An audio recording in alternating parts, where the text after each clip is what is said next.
ମୁଁ କଲେଜକୁ ଏଣ୍ଟ୍ରି ମାରୁ ମାରୁ ମାଙ୍କଡ଼ ଭାଇମାନଙ୍କ ଦର୍ଶନ କଲି। ତାପରେ ଆଜି ଆମ କଲେଜରେ ବିବେକାନନ୍ଦ ଜୟନ୍ତୀ ପାଳନ କରାଯାଉଥିଲା, ଯେହେତୁ ଖାଇବା ବ୍ୟବସ୍ଥା ମଧ୍ୟ କରାଯାଇଥିଲା। ସେଠି ରୋଷେଇ କରାଯାଉଥିଲା। ରୋଷେଇ ଆମେ ସହଜ ନ କଲେ ହବ କି? ତ ମୋ ସାଙ୍ଗମାନେ ସମସ୍ତେ ମିଶି ଆମେ ପରିବାକୁ ଧୁଆଧୁଇ କରି କଟାକଟି କରି ଦେଇଥିଲୁ। କେହି ଗୋଟେ କାମ ନ କଲେ ବି ଆମେ ସମସ୍ତେ କଲେଜରେ କିନ୍ତୁ ସବୁ କାମ କରୁ।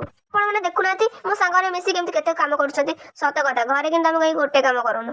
ସବୁ କାମ କରିସାରିଲା ପରେ ଆମେ ସମସ୍ତେ ମିଶି ଟିକେ ପରିବା ଚୋପା ନେଇ ବାଛୁରୀମାନଙ୍କୁ ଦେବା ପାଇଁ ଯାଇଥିଲୁ। ତ ବାଛୁରୀମାନେ ଦେଖନ୍ତୁ, ସିଏ କିନ୍ତୁ ଖାଇବାରେ ପ୍ରସ୍ତୁତ ନୁହନ୍ତି। ସେ ଦେଖିକି ପୁରା ଡରି ଡରି ପଳେଇଲା ଜୟଶ୍ରୀକୁ। ତାପରେ ଆମେ ପାଣି ପାଇଁ ଆସିଥିଲୁ, ଦେଖୁନାହାନ୍ତି ସେଠି ଖାଇଲାନି, କିନ୍ତୁ ଏଇଠି ପାଣି ପିଇବାକୁ ସେ ପଳେଇ ଆସି। ସତ କଥା, ଶୋଷ ଲାଗୁଥିଲା କୁଆଡ଼େ ଖାଇବ ସେ। ତ ପାମ୍ପଡ଼ ଆମେ ସମସ୍ତେ ଛାଣି, ଜୟ ସେଠି ଆଜି ପାମ୍ପଡ଼ ଏଠି ଛାଣି ଦଉଥିଲା।